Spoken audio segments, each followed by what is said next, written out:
Okay, so irises are really different from what I spoke about yesterday and the day before, from the hostas and the lilies.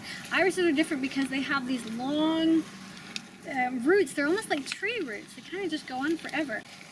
And it's all part of a huge root system, but you can break them off the root system, like so.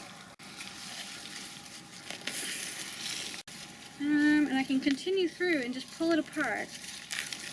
Okay, that's another one.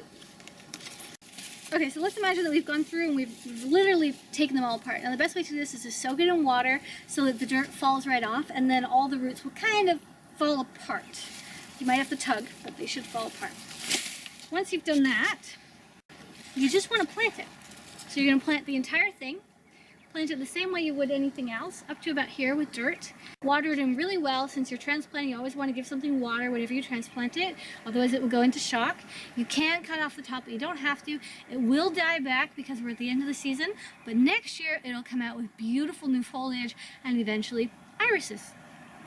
I'm just going to stick it in the ground here. So I'm going to dig a trench and I'm going to stick them in about a hand's width apart again. I don't want tomato. Just cover it up.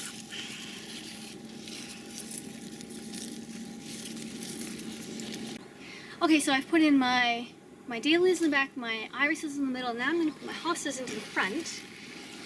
And I just want to, like I already showed you, just rip them apart. You can cut right through them, but you can also rip them apart. Now with these guys, you want to leave the foliage on.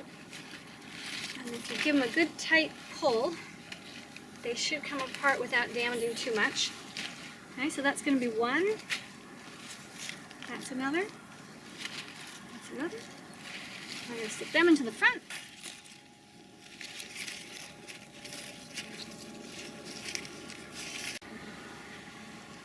Okay, so these are going to look pretty lousy for a little while because they're all going to fall over. They've got to be watered really well, and then they're going to start standing up again. And in a few weeks, they should fill out and look good. In the meantime, just throw them in there, don't worry about it. If you go to the store and you buy them, you're going to find something like this. For the irises, for example, it's just going to be a root. It's exactly the same thing. Stick it in the ground, cover it over, and next spring it'll come up as a beautiful new plant.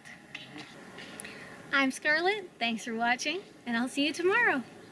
Toodaloo!